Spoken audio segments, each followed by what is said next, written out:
Hello and welcome back. In the last few videos, we talked about King Benjamin's final address to his people who were living in the land of Zarahemla, and then he made his son Mosiah king. But although Mosiah and his people were happy living in Zarahemla, there was another group of Nephites living further south who had not been in contact with Mosiah's people for at least 60 or 70 years. So Mosiah sent a search party to find out what happened to them. And that's what we'll be talking about today.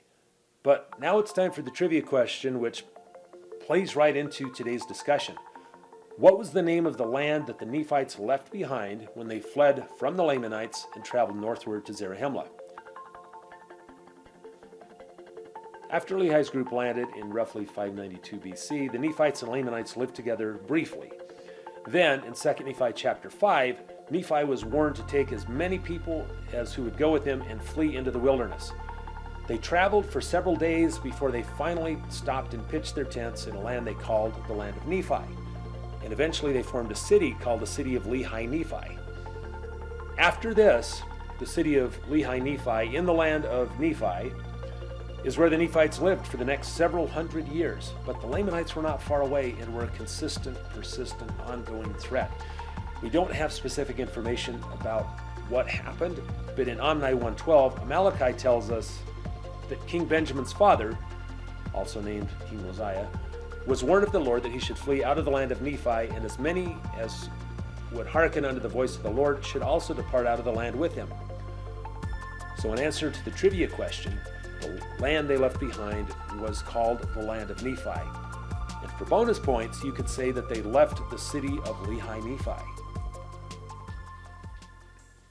After reaching Zarahemla, Mosiah and his people discovered that, like them, the people in Zarahemla were originally from Jerusalem. The two groups joined and they made Mosiah their king. We discussed this in more detail in the video of Mosiah chapters 1 and 2. So, after joining with Zarahemla, Benjamin and his people succeeded in driving away the Lamanites from Zarahemla, and they were left alone for a while. But not everybody was happy in Zarahemla, as we said a minute ago. Several of them wanted to return to their fields and farms and return to the city of Lehi-Nephi. And so a large group of people joined together and went southward, but that mission ended in disaster. We'll discuss it more in the next video, but in a nutshell, a fight broke out and the people began killing each other. The fighting was so intense that only 50 people survived. They came straggling back to Zarahemla, and they gathered a new group of people wanting to return to the land of Nephi. This group left, and that was the last that anybody heard of them. Amaleki tells us in Omni 1:30, "And I, Amaleki, had a brother who also went with them, and I have not since known concerning them." 70 or 80 years went by with no communication, and that leads us to chapter 7, verse 1. "And now it came to pass that after King Mosiah had had continual peace for the space of 3 years, he was desirous to know concerning the people who went up to dwell in the land of Lehi-Nephi, or in the city of Lehi-Nephi. For his people had heard nothing from them from the time they left the land of Zarahemla. Therefore they wearied him with their teasings. Mosiah allowed a group of 16 of their strong men to search for this long-missing company. Ammon, a descendant of Zarahemla, led the search party. They wandered for 40 days in the wilderness because none of them knew how to reach the land of Nephi. And that tells us something. It tells us a few things. First, it tells us that when they left in a hurry. They weren't trying to make maps or understand the terrain. They were just trying to put distance between themselves and the Lamanites as quickly as possible. Second, it seems to imply that the cities and settlements were comparatively small compared to the surrounding land that they were going through. Search parties throughout the Book of Mormon have an unusually hard time finding settlements and cities. And lastly, that gives us some clues about the terrain. It was the type of country where you could easily get lost. And we'll see this again and again moving forward. Now, some people say that this indicates that they were living in the jungle. And I'll admit that it's very easy to get lost in the jungle. The problem is that a jungle would not be considered land choice above all other land. Farming in a jungle or rainforest is not an easy thing to do. Ask yourself this, how much food gets exported by people living in jungles? Maybe I'm going on a limb here, but the Promised Land was not a jungle. So what other types of terrain would it be easy to get lost in? You could also easily get lost in mountainous terrain or with a lot of hills where you have limited visibility, or if you have rivers or mountains forcing you to choose directions. There's a lot of possibilities. Anyway, we have a group of 16 strong men searching for the city of Lehi-Nephi. Eventually they either discovered a landmark or could see the city itself, so they pitched their tents on the side of a hill, and Ammon, who was leading the group, took 3 men with him and descended down into the land of Nephi and went over to the city of Lehi-Nephi. The 3 men who joined Ammon were named Amaleki, Helam, and Hem. See, now that would have been a good trivia question. It's interesting that one of the 3 men was named Amaleki, because if we revisit Omni 130, it says, "And I, Amaleki, had a brother who also went with them." So it's entirely unimportant and it's speculation, but maybe this Amaleki with Ammon was a descendant of the first Amaleki, and this Amaleki was looking for his long-lost family members. Maybe. So Ammon, Amaleki, and the others descended from the hill and approached the city walls. Verse 7, "And behold, they met the king of the people who were in the land of Nephi and in the land of Shilem, and they were surrounded by the king's guard and were taken and were bound and were committed to prison. They sat waiting in prison for 2 days before being loosed, presented to the king, and commanded to answer his questions. The king introduced himself as Limhi, son of Noah, and the grandson of Zeniff, who led the original expedition from Zarahemla. He asked them, 'And now I desire to know the cause whereby ye were so bold as to come near the walls of the city, when I myself was with my guards without the gate. And now for this cause I have suffered that ye should be preserved, that I might inquire of you, or else I should have caused that my guards should have put you to death. Ye are permitted to speak.' Now we might wonder why Limhi was so impatient and threatening and hostile in his reception of Ammon and his men. But later we'll learn that he mistook them from some renegade priests who were sneaking around and causing a significant amount of trouble. Ammon thanked the king for sparing his life and said, 'I am assured that if ye had known me, ye would not have suffered that I should have worn these bands. For I am Ammon, and am a descendant of Zarahemla, and have come up out of the land of Zarahemla to inquire concerning our brethren whom Zeniff brought up out of that land.' Upon hearing that Ammon had come from Zarahemla, Limhi rejoiced and gathered his people so they could also rejoice. 'The time is at hand,' he said, 'when we shall no longer be in subjection to our enemies.' He explained to Ammon that they were in captivity and were forced under penalty of death to pay 50% of all their increase to the Lamanites. He briefly explained their history.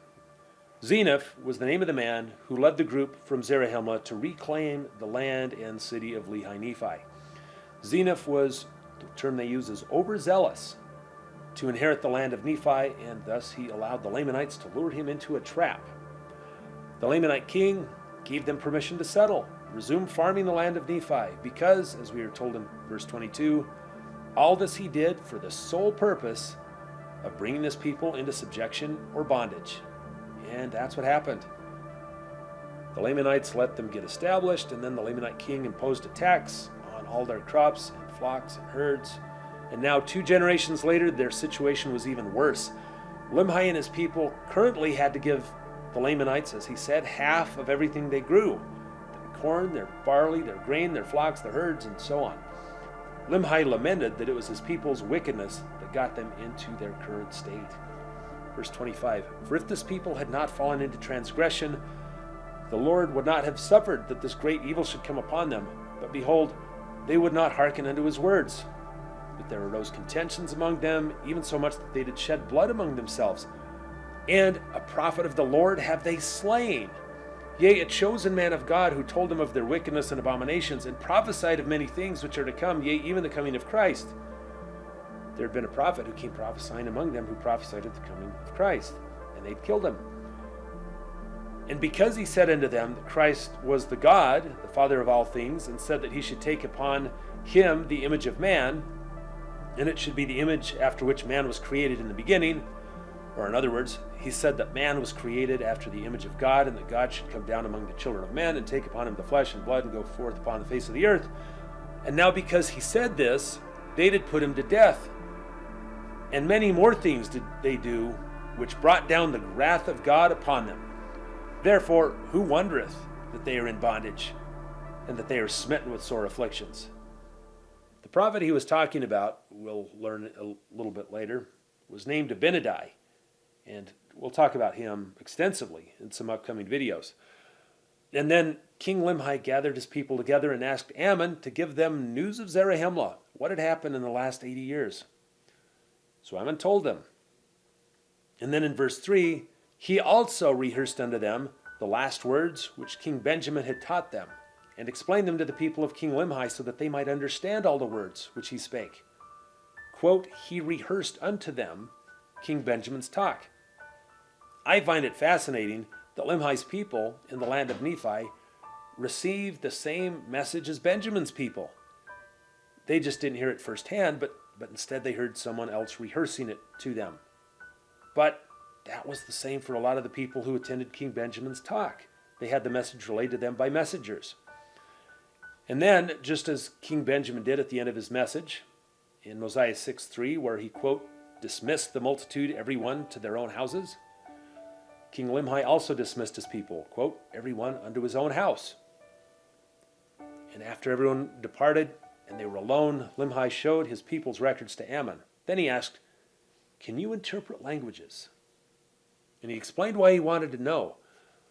With his people being enslaved by the Lamanites, Limhi hoped that the Nephites could come and rescue them. So he sent 43 men north into the wilderness, searching for the land of Zarahemla. They never found it. Remember how we said that settlements were hard to find and people got lost easily? Well, as we'll find out in Alma 22, this search party overshot the land of Zarahemla and ended up in a land far northward. This land was filled with bones, ruins of buildings, rusty weapons and armor. A land, he said, which, quote, had been peopled with a people who were as numerous as the hosts of Israel. While searching through these ruins, Limhi's men found 24 plates of pure gold filled with engravings. They brought these back to Limhi. Having explained this, Limhi asked Ammon about a potential translator. Verse 12, and I say unto thee again, knowest thou of any one that can translate? For I am desirous that these records should be translated into our language, for perhaps they will give us a knowledge of a remnant of the people who have been destroyed, from whence these records came, or perhaps they will give us a knowledge of this very people who have been destroyed, and I am desirous to know the cause of their destruction. Ammon explained that there was such a man in Zarahemla who had, quote, interpreters, which allowed him to translate ancient languages. Verse 13, now Ammon said unto him, I can assuredly tell thee, O king, of a man that can translate the records, for he has wherewith that he can look and translate all records that are of ancient date. And it is a gift from God. And the things are called interpreters, and no man can look in them except he be commanded, lest he should look, for that he ought not, and he should perish.